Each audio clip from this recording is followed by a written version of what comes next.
itu nanti. Begitu pula kalau ada ghil sesama anggota kelompok, ketika dia ikut kelompok maka akan bisa segera diselesaikan di kelompok itu, diislahkan, sehingga tidak ada lagi ghil-ghil satu dengan yang lain. Itu namanya ta'aruf, tafahum, takaful, ta'liful qulub, penyatuan hati.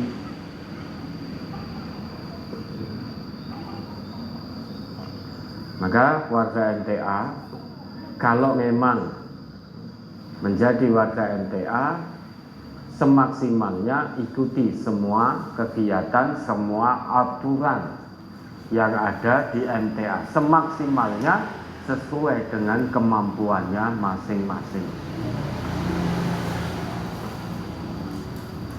Wis ra gelem melu kelompok, bar kuwi sing ngomong manfaatnya kelompok iki apa? Eman-eman waktu saya daripada datang kelompok. Nah, ini orang rumongso paling benar. Fala tuzakku anfusakum, jangan kalian merasa paling suci. Huwa a'lamu bimanit taqa, dia Allah yang maha mengetahui siapa yang bertakwa. Adanya kelompok itu selain untuk ta'aruf, tafahum, takaful, itu juga ada fungsi lain, menyatukan hati. Selain itu ada tawasau di situ, saling mengingatkan, saling mendengar, saling didengarkan. Karena amanah kita ini kadang amanah untuk didengarkan, kadang amanah untuk mendengar. Itu tawasau namanya, dua arah. Tawasau itu jalannya harus dua arah, tidak hanya satu arah. Hanya mau didengar saja, nah itu ya tidak baik. Maksudnya hanya mau didengar, pokoknya ora seko aku ora. Nah itu berarti hanya mau didengar. Satu saat harus mendengar, tidak mau.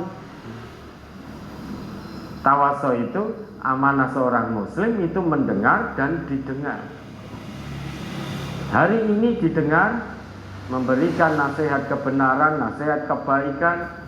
Besok kita amanahnya mendengar, diganti diberi nasihat kebaikan, nasihat kebenaran.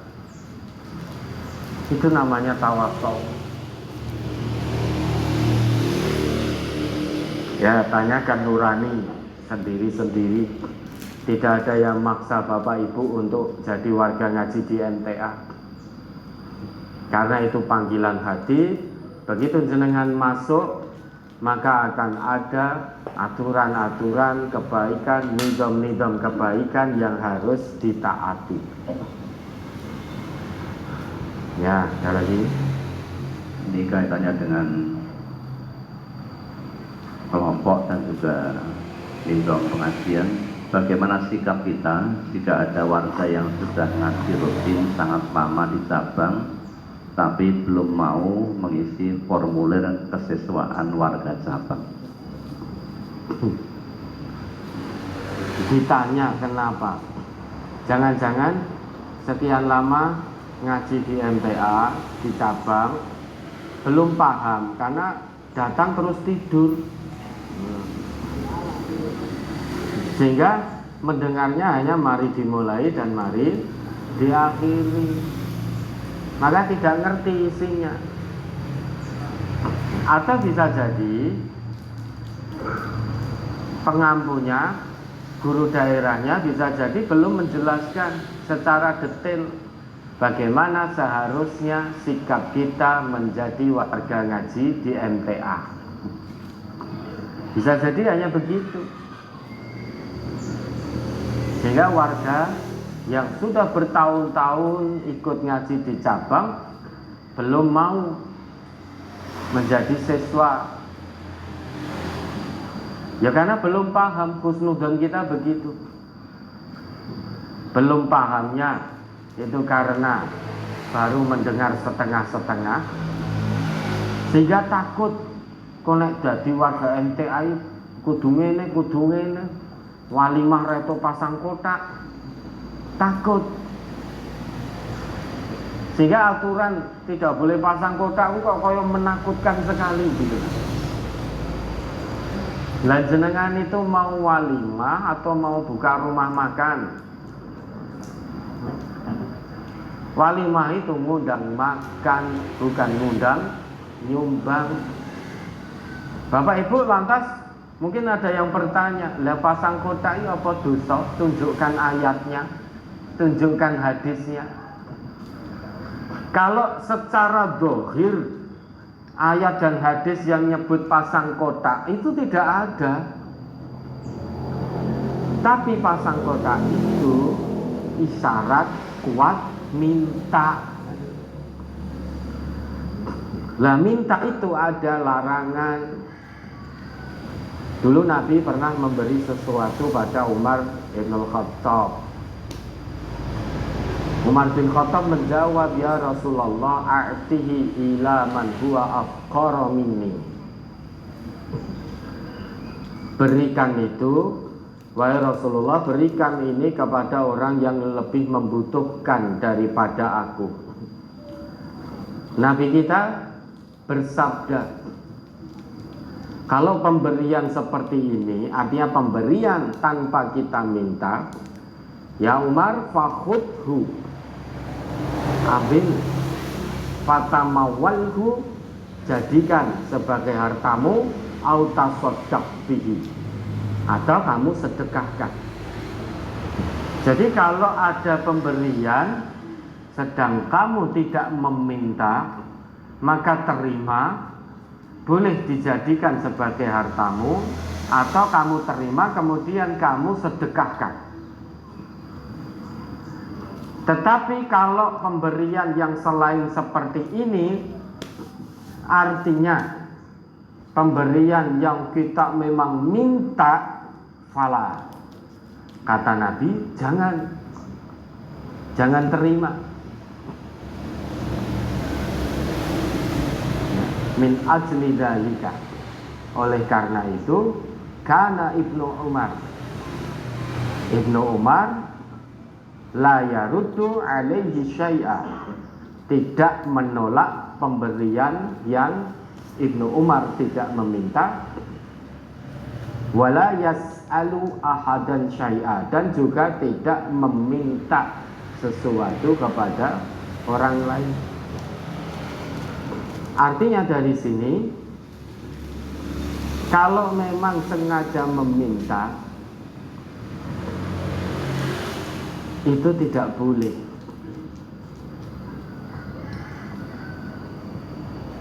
Kalau sengaja meminta, nah pasang kotak itu kan sengaja. Nah makanya walimah itu ngundang makan, bukan ngundang nyumbang. Nah kalau ada kotak, orang yang diundang sekarang datang lewati kotak mau masuk, ini ra nyemplungi ya isin. Engko dibatin karo tuan rumah itu mangan tok ra nyemplungi. Bahkan sekarang ada kok yang tidak pakai kotak, terang-terangan begitu.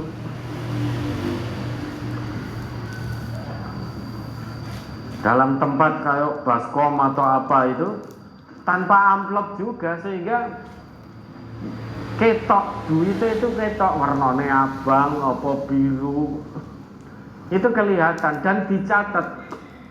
Joko 100.000, Siti 50.000, Bagus 10.000, itu kelihatan.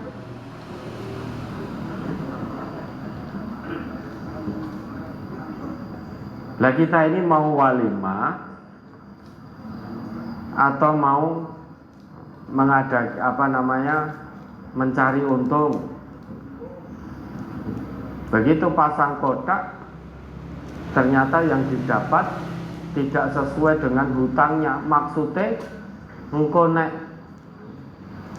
nyaur utangnya dari hasil sumbangan di kotak kuwi, tiwas utang 10 juta, kotak emong cuma dapat 3 juta, tombrok 7 yuta, bubruk bakule.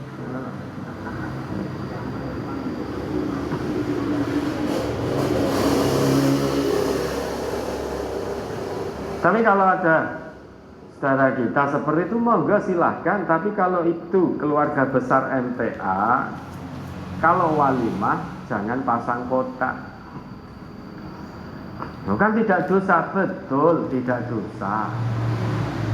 Tapi itulah nizam aturan.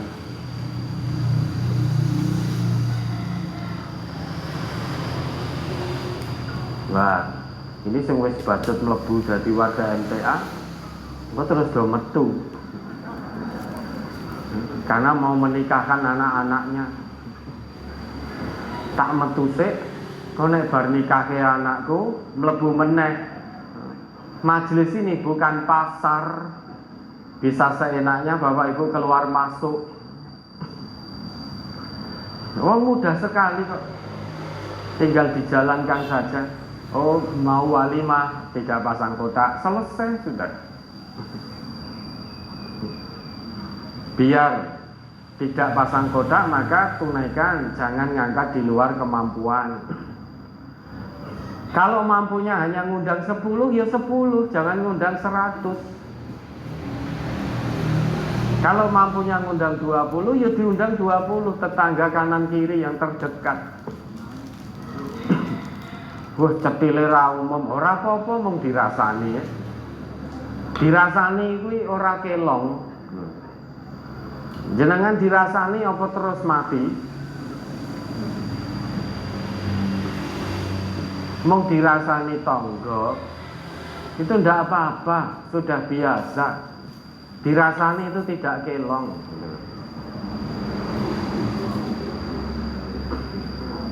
Lah mampu ku ngundang hanya 20. Lah aku ora mbok undang kok. Lah monggo silakan datang nggawa sego dhewe. Nggawa panganan dhewe karena mampu saya hanya nyuguhi 20 orang. Maka yang terdekat aqrabu baban, yang terdekat dengan pintu kita, itu tetangga kanan kiri kita. Selesai walimah, hati tenang sudah. Tidak, pikirannya tidak mubeng seser, wah iki piye sesuk ngangsur kono kayak piye gitu. Karena masih ninggal hutang. Selesai walimah juga ninggal hutang. Dia jatuh tempo nih seminggu kas. Akhirnya kesana kemari golek utangan, gali lubang tutup lubang. Ini biasanya yang belum mau mengisi untuk kemudian jadi warga MTA, ini biasanya tidak mau terikat dengan nizam. Berarti tidak mau diatur, tidak mau dengan aturan. Sesuatu tanpa aturan akibatnya pasti buruk. Kita orang Islam itu orang yang taat dengan aturan, mudah diatur.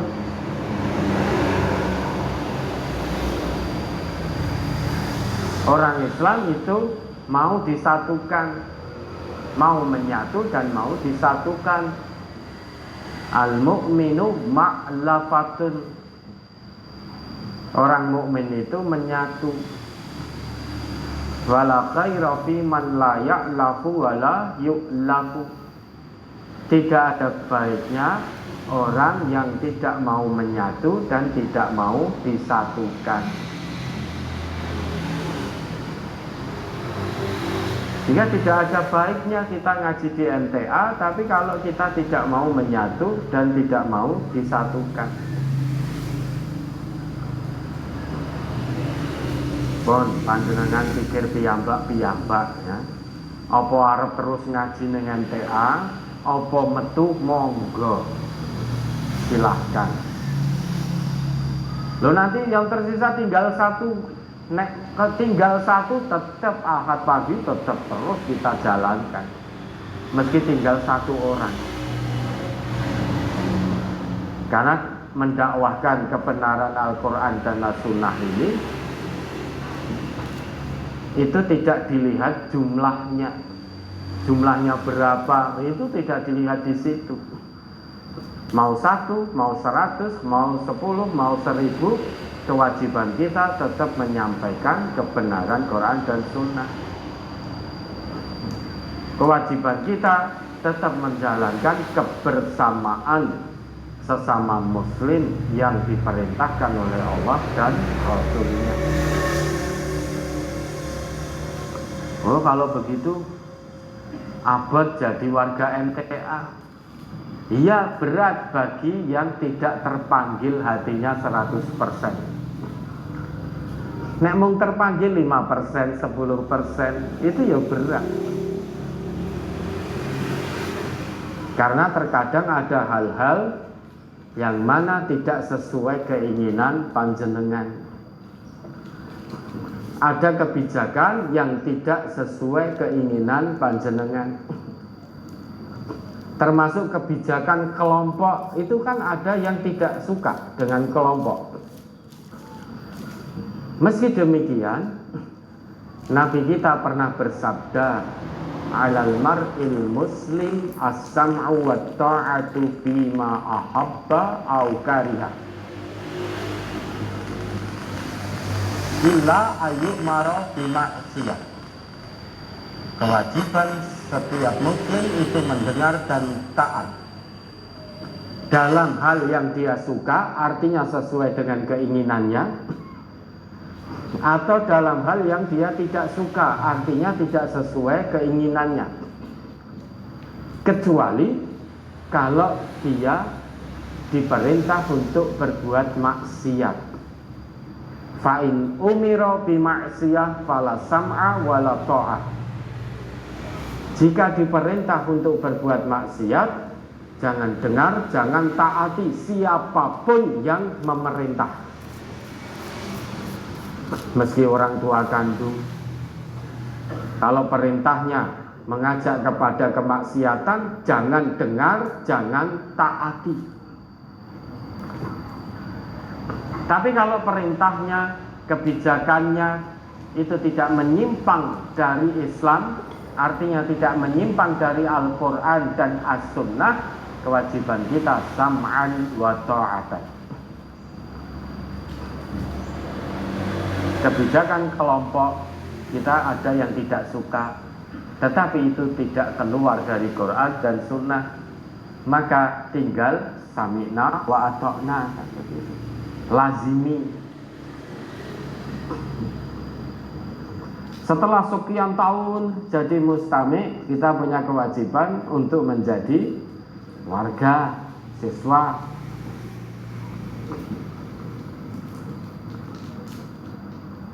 Nah, itu tidak keluar dari Quran dan Sunnah, maka tinggal masuk.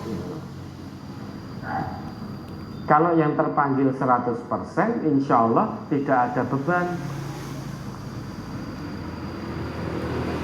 Tapi kalau yang terpanggil masih setengah-setengah, berat untuk melaksanakan. Lah aku nek dadi warga MTA dina Ahad ora entuk piknik.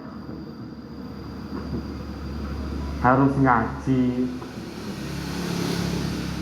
Padahal libur saya hanya Ahad tok. Masa mau piknik tidak boleh? Nah, ini bisikan setan yang seperti ini.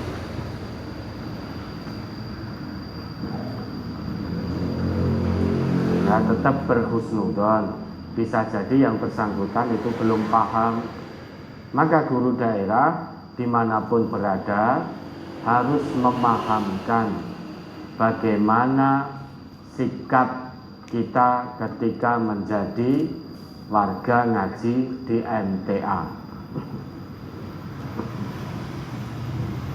selain menjelaskan tentang ilmu yang bersumber dari Al-Quran dan As-Sunnah, juga punya kewajiban menjelaskan bagaimana seharusnya sikap seorang warga MTA, bagaimana nidom-nidom yang ada di MTA. Itu harus dijelaskan biar semua warga MTA itu paham kulit dan isinya tentang kebersamaan, tentang langkah dakwah yang ditempuh oleh MTA. Kalau ada langkah yang keluar dari Quran dan Sunnah, maka jangan dijalankan, tetapi diluruskan. Kalau ada nizam yang menyalahi Quran dan Sunnah, jangan ditaati, tetapi diluruskan biar sesuai Quran dan Sunnah. Ya, nanti dipanggil 4 mata, jangan disinggung di forum. Pak kuwi wis ngaji mustami 7 tahun, napa jenengan kok ora ndang gelem dadi warga? Itu kalau jenengan sampaikan di forum, jenengan tidak bijaksana, nyekekerke itu namanya, menjatuhkan kehormatan saudaranya, ditimbali 4 mata dari hati ke hati, bil hikmah wal mau'izatil hasanah. 4 mata, jangan dicekekerke di forum pengajian. Ya, ada lagi berkaitan dengan pasang kotak. Bolehkah pasang kotak pada saat ada kematian? boleh. Boleh, karena orang yang keseripan sedang berkabung, kewajiban kita membantu 3 hari itu. Karena orang yang sedang berduka itu sudah tidak, semangatnya itu sudah menurun. Jangankan kon blonjo ning pasar, kon masak ini itu dan lain sebagainya. Maka setidaknya 3 hari kita cukupi. Orang yang sedang berduka itu biasanya makan juga tidak ada selera, maka berkabung 3 hari. Nah, selama berduka 3 hari itu, kebutuhan primernya makan minumnya kita bantu.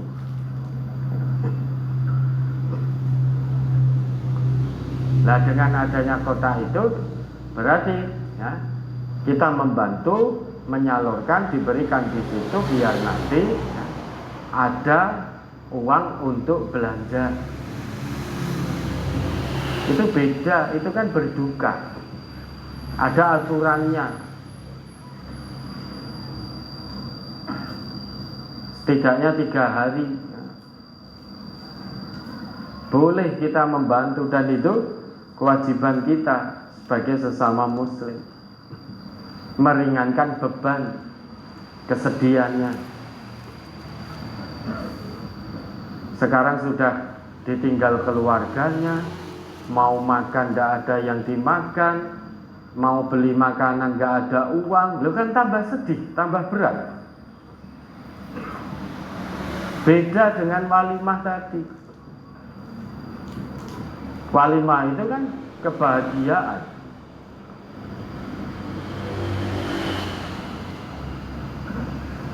Kalau kematian itu ada duka di situ, ada kesedihan. Maka yang sedih itu, yang berduka itu kita bantu. Sudah anggota keluarganya berkurang, perut terasa lapar, mau makan tidak ada yang dimakan, mau beli makanan tidak ada uang, terus bagaimana? Ya, maka kewajiban kita ringankan beban penderitaannya. Orang mengadakan walimah kan bukan satu penderitaan walimah itu. Bukan kesusahan walimah itu, tapi kebahagiaan. Tapi kalau kematian itu kan kesusahan, itu kesedihan. Maka boleh. Ya, ada lagi. Hidup berjamaah menempati posisi yang sangat penting dan merupakan aspek terpenting untuk tegaknya Islam secara kafah. Mohon dijelaskan, karena tidak dipungkiri masih banyak umat Islam yang hidup nafsi-nafsi. Islam.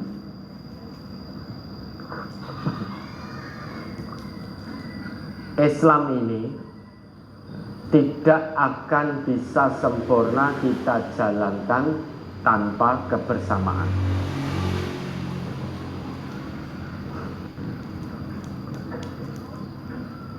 Kalau kita menjalankan Islam nafsi-nafsi, meski Islamnya insya Allah tetap sah, namun kebaikannya hanya sedikit.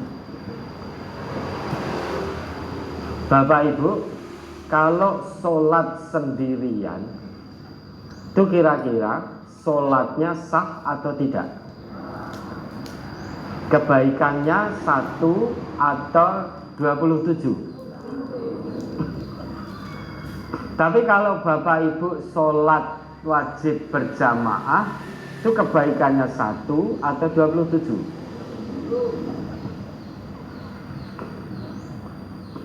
Ketika kita berislam, menjalankan Islam nafsi-nafsi,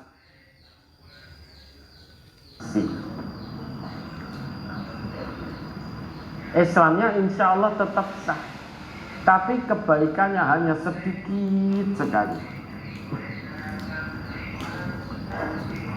Dan orang yang menjalankan Islam secara sendiri,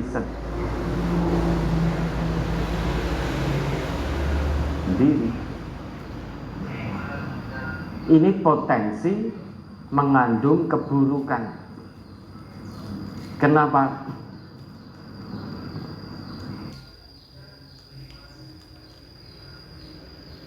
Karena kalau dia menjalankan Islam seorang diri, sampai dia salah sekalipun, keluar dari jalan kebenaran, meniti jalan ke neraka, dia tetap merasa benar. Bahkan puncaknya merasa paling benar, sehingga yang lain, orang Islam yang lain salah.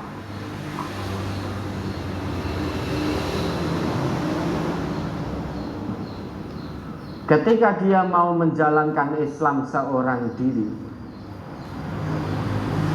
bukankah beberapa waktu yang lalu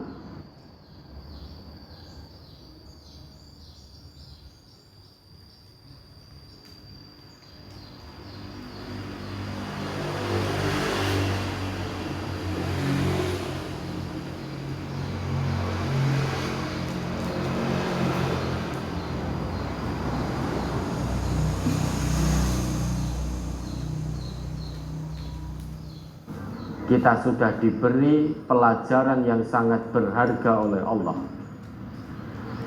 ketika pandemi COVID.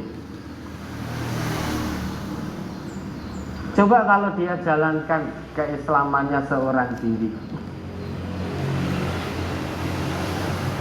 kemudian ditakdirkan oleh Allah dia terkena wabah itu dalam gejala yang berat, dia butuh pertolongan orang lain. Kalau dia menjalankan Islam seorang diri, maka tidak akan bisa, tidak akan ada yang menolong.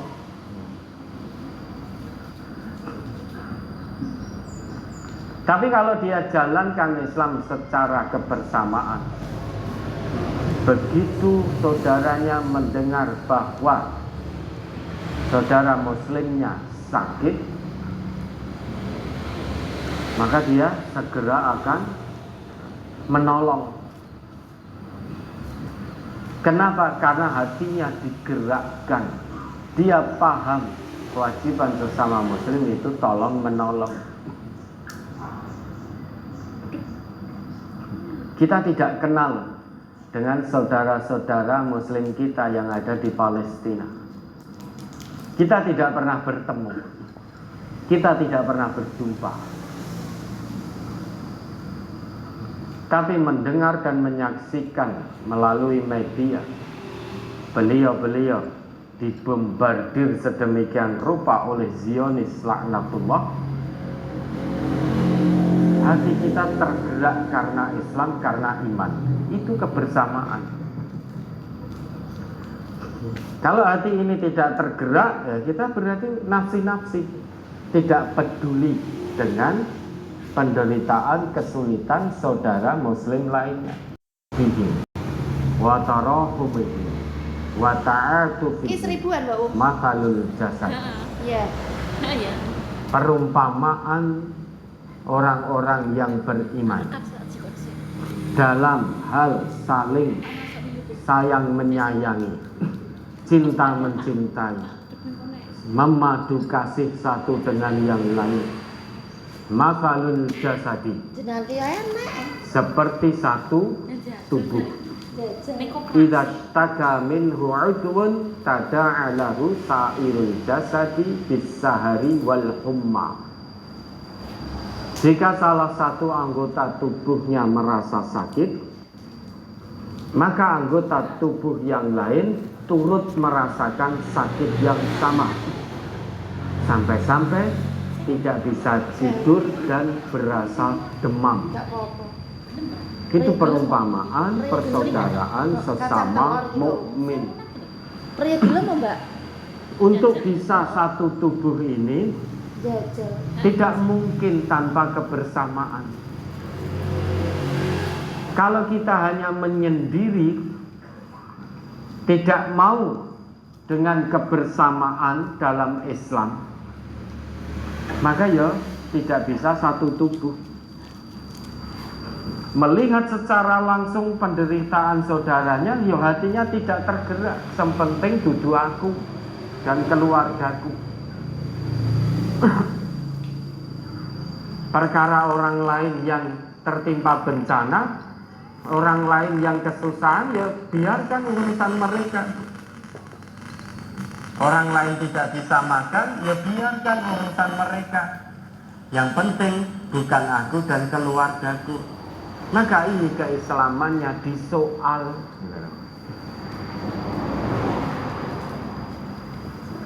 Kenapa tak umat Islam jadi seperti ini? Sebabnya hanya satu.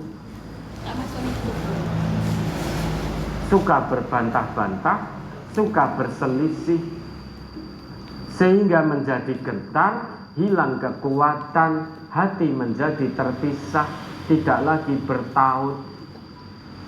Kalau hati sesama mukmin sudah saling berpisah, maka tidak akan punya kekuatan.